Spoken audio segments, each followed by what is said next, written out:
बरसाऊंगा। मेरे हृदय में अपार हर्ष हो रहा है, प्रभु का कार्य अवश्य होगा। जैसे हनुमान जी आगे बढ़े, सबसे पहले रास्ते में देखिए, अब ध्यान से सुनिए, देखो हम आपके मन की करते, आप हमारे मन की नहीं कर रहे। अब धीरे धीरे थोड़ी देर कथा सुनते हैं, फिर उसके बाद तो आनंद ही आनंद है। बोलिए सियावर रामचंद्र की, पवन सुत हनुमान की। अब मत बोलियो थी। हनुमान जी महाराज जब चले तो भक्ति को जब कोई भक्त ढूंढने जाए तो रास्ते में कितनी बाधाएं आती हैं। सबसे पहले सुख आता है, सुख भी बाधा है भगवान से मिलने में, ये बात ध्यान रखिएगा। जैसे पहले पंखे नहीं होते थे पुराने जमाने में, कूलर नहीं, पंखे नहीं, यहाँ तक की लाइट भी नहीं। देखो दो में से कई लोग बोलेंगे आप बोलो या हम, तो हम आपकी सुनेंगे, फिर आप ही बोल लो, नहीं तो फिर आप हमारी सुनो, ठीक है। जब पहले के समय में ना बिजली हो ना पंखा हो तो आदमी कितना धर्म कर लेता था, खूब पूजा भी कर ले, पाठ भी कर ले, मंदिर भी नित्य चला जाए। अच्छा, तो जब बिना पंखा के हाथ में एक हाथ पंखा डुला रहा हाथ वाला और एक हाथ से माला भी कर लेता था, तो जब छत पे पंखा लटक गया तो अगर एक माला पहले होती थी तो अब तो दो माला होनी चाहिए थी ना। अब तो हाथ से नहीं डुलाना पड़ रहा, हाथ खाली है बिल्कुल, तो अब कितनी माला होनी चाहिए थी कम से कम? जो एक हो रही थी वो छूट गई। चलो ऊपर वाला पंखा था तब तक एक आधी हो भी गई, दो चार बार ना। अब एसी आ गया तो कम से कम 10 माला 11 माला होनी चाहिए ना। अब कितना होती है? जो बचे 6 नाम होते थे वो भी जय सिया राम। अब बताओ सुख यहाँ पर भक्ति में बाधा बन रहा है कि नहीं बन रहा है? भक्ति से मिलने में पहला मार्ग हनुमान जी का किसने रोका? मैनाक पर्वत में। सभी सुख समृद्धियों से यह परिपूर्ण, क्या कहते हैं, आप यहाँ पर थोड़ी देर विश्राम करो, ठहर लो, सुंदर भोजन कर लो, फिर आगे जाना। ये मैनाक पर्वत है। क्यों यहाँ रास्ता दे रहे? कहते हैं कई संत यहाँ तक बताते हैं कि राजा हिमाचल के ही ये पुत्र हैं और एक अर्थ से मैया भवानी के भाई भी लगते हैं, मैना मैया के ये पुत्र हैं। पहले के समय में पर्वतों के भी पंख थे, ऐसा बताते हैं संत। तो पर्वत उड़ते थे, कहीं भी जाकर अगर वो बैठते थे, विश्राम लेते थे तो गांव के गांव समाप्त हो जाते थे। तो एक बार इंद्र ने अपने वज्र का संधान किया और वज्र लेकर के जितने पर्वत थे उनके पंखों का पहले खंडन किया, ताकि ये जो सृष्टि का नाश हो रहा है अनायास ही ये ना हो। ऐसे में मैनाक पर्वत वहां से भागने लगे तो पवन देवता ने उन्हें समुद्र में स्थापित कर दिया। तो इस कारण से मैनाक पर्वत ने देखा कि ये तो मेरे मित्र वायु देवता के पुत्र ही जा रहे हैं, कौन पुत्र? हनुमान जी। तो मित्र का बेटा भी तो अपने बेटे के बराबर ही होता है। हनुमान जी से कहा, थोड़ी देर तक ही समुद्र देव ने कहा हनुमान जी जा रहे, मैनाक ने कहा हनुमान जी से आप विश्राम करो। और भक्ति की अगर यात्रा में निकले हैं, अगर सुख समृद्धि आए तो क्या कहना चाहिए? राम काज कीन्हे बिनु मोहि कहां विश्राम। पहले मैं भक्ति की यात्रा में हूँ, विश्राम बाद में, सुख समृद्धि बाद में। ये पंखे का सुख आके थोड़ा सा भले घर में से लूं, लेकिन पहले तो जाऊं मंदिर में राम राम कर लूं, फिर आ जाऊंगा। सुख बाधा न बनने पाए हमारी भक्ति की यात्रा में। फिर थोड़ा सा आगे बढ़े हैं। अब आगे जो बाधा मिली है वो कौन है? सुरसा। सुरसा किसका प्रतीक है? तो ये यश का प्रतीक है। जैसे सुरसा अपना मुख बढ़ाती रहती है ना, 16 योजन, फिर 32 योजन, 64 योजन अपने मुख का विस्तार, ऐसे ही व्यक्ति अपने यश के विस्तार में लगा हुआ है। और वो ये नहीं सोचता है कि भक्ति पथ की यात्रा में हमेशा बड़े बनने से काम नहीं होता, कभी कभी छोटे बनकर भी काम करना चाहिए। हनुमान जी क्या कर रहे हैं? जब सुरसा मिली, आज सुर ने मोहि दी है नहारा, आज सुर ने मोहि दी है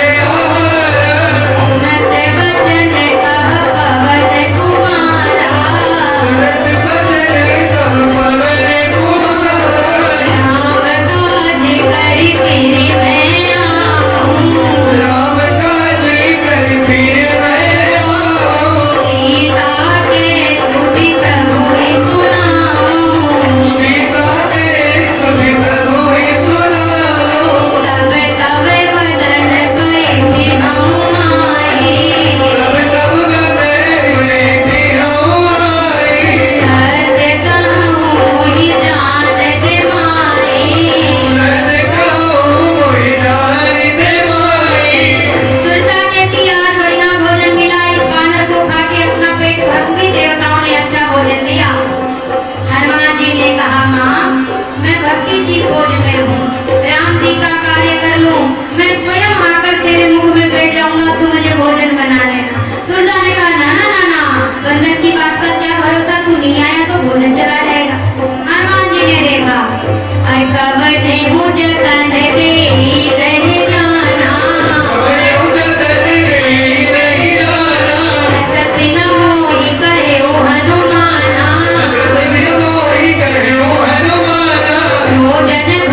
100 योजन का मुख खोला। हनुमान जी महाराज ने सोचा अब बड़ा बनने से भक्ति का पता चलने वाला नहीं, अब छोटा बनना होगा। साइकिल वाले व्यक्ति हेलीकॉप्टर में चला जाए तो ये तो हो सकता है, लेकिन हेलीकॉप्टर वाला साइकिल में अगर आके संतुष्ट है मतलब ये भगवान की बड़ी कृपा है। 0 से आदमी 10 पे चला जाए वहां पर तो आनंद है, पर अगर कभी 10 से 0 पर आना पड़े तो भी अगर आनंद में है मतलब ये भक्ति का खोज करके रहेगा।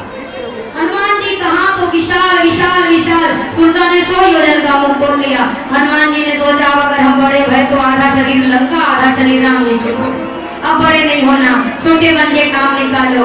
अति लघु रूप पवन सुंदर छोटे से स्वरूप में सुरसा के मुख में प्रवेश किया, बाहर आ गए। सुरसा से कहा ले अब तो मैया मैं तेरे पेट से आया हूँ। सुरसा ने कहा कैसे माने?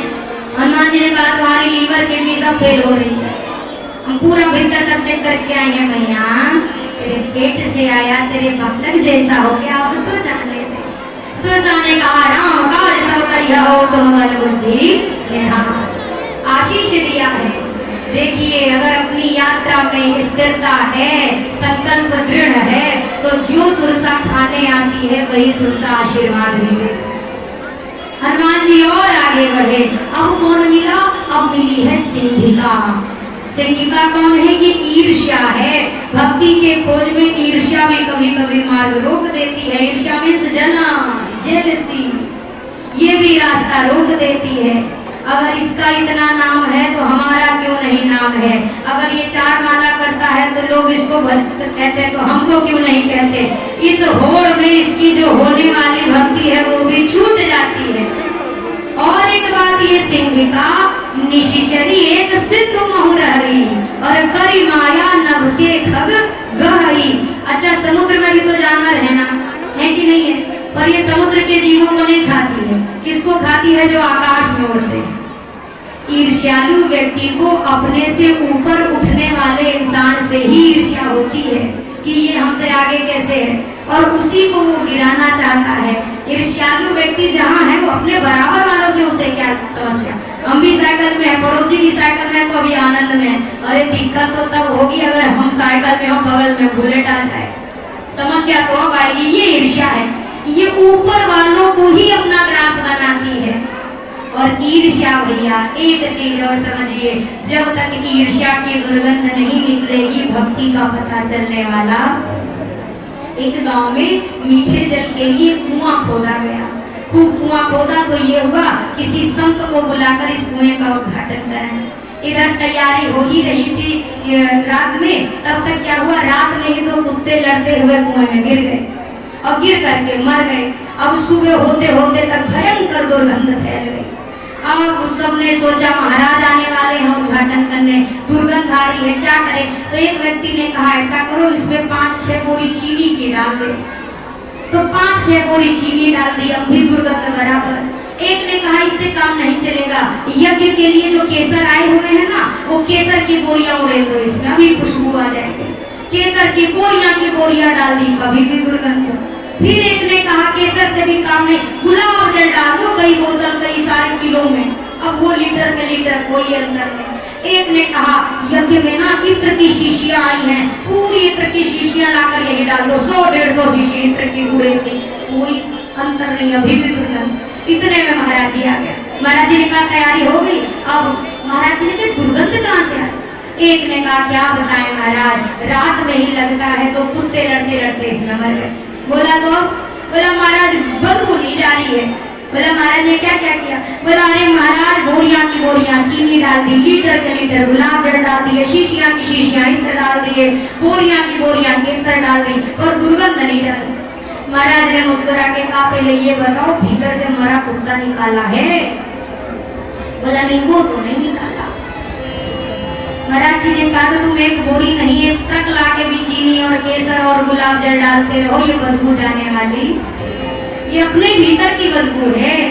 और जब तक ये अपने अंदर की बदबू ये ना मिटेगी तब तक कितने भी बाहर से इत्र और सारी चीजें करते रहिए, दुर्गंध जाने वाली।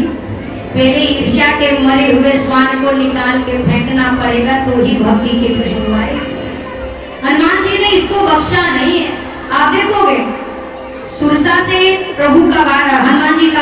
बाद हुआ, फिर प्रभु ने हनुमान जी ने लघु रूप लिया, प्रवेश किया, वापस आ गए। लंकनी मिलेगी, लंकनी को भी क्या किया, मुटिका एक महाकपि हनि मारा ने, पर सिंहिका को बिल्कुल समाप्त कर दिया। ईर्ष्या को बिल्कुल खुला नहीं छोड़ना, इसको जड़ से खत्म करना है। हनुमान जी ने ऐसा नहीं कि इसको भी थोड़ा सा दंड लेके छोड़ दे, इसको खत्म कर दिया।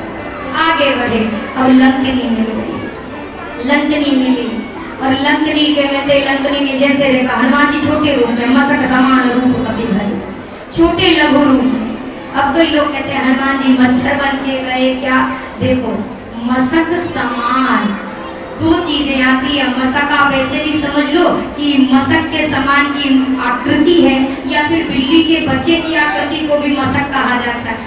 हनुमान जी पर बने हैं छोटे, और मुद्रिका मुख में लेकर के हनुमान जी लंका के भीतर प्रवेश कर रहे। लंकनी ने कहा जाने ही नहीं मरम सट मोरा, मोर आहार जहां लगी चोरा। अरे तुझे मेरे बारे में पता नहीं, लंका में घुसने वाले चोरों को खाती हूँ।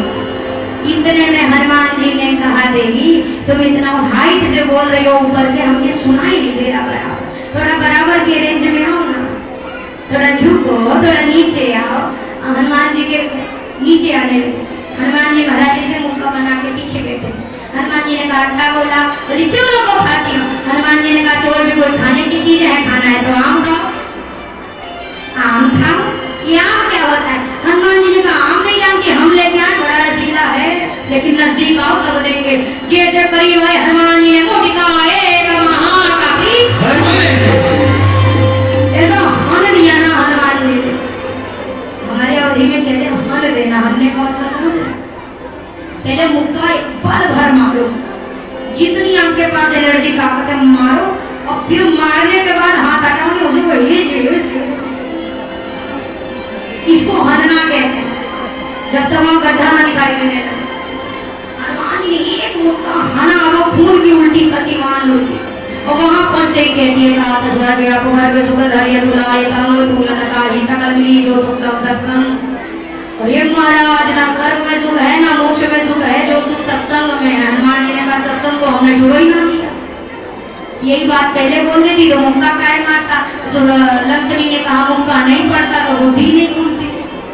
अब मैं जान गई ब्रह्मा जी की बात सत्य हुई, आप भीतर प्रवेश करो। लंकनी ने हनुमान जी को नेशनल परमिट बना के दिया, कोई रोकेगा नहीं हनुमान जी, इंटरनेशनल परमिट। जहां मर्जी के रवड़वा के भवन में जाओ, अपने खानदान के भवन में जाओ, कोई नहीं रोकेगा। हनुमान जी लघु रूप में विचरण कर रहे, कोई नहीं दिख रहा, पर अचानक भवन एक पुनिधिक सुहावा हरि मंदिर तह भिन्न एक भवन दिखाई दिया। ये किसका भवन है? तो विभीषण जी का। इस भवन की बड़ी खासियत है, राम आयुध अंकित गृह शोभा वर्णिना नो तुलसी का वृंद कहा देखी हर्ष। एक भक्त के घर की पहचान उसकी, देखो अगर कोई भक्त है उसकी गाड़ी उसका पहचान बता देती है, उसके घर का दरवाजा उसकी पहचान बता देता है। जैसे आप एंट्री लेने वाले होंगे, आपको पक्का कुछ न कुछ ऐसा परिलक्षित होगा, आप जान लेंगे कि कोई भगत जी घर में है।